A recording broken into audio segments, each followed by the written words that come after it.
How to find hidden apps on Android.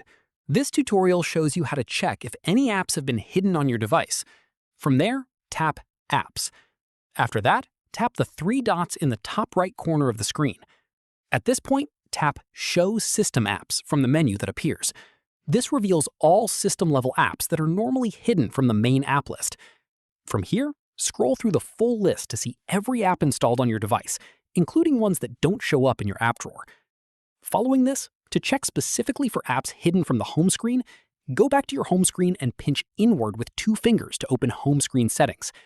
After that, tap Hide Apps from the options that appear. At this point, you'll see a list of any apps that have been deliberately hidden from the home screen and app drawer. From here, if you want to unhide any of them, tap on the app in that list, and it will be removed from the hidden list and restored to your app drawer straight away. Finally, tap Apply or Done to confirm the changes, and the app will reappear in your app drawer as normal.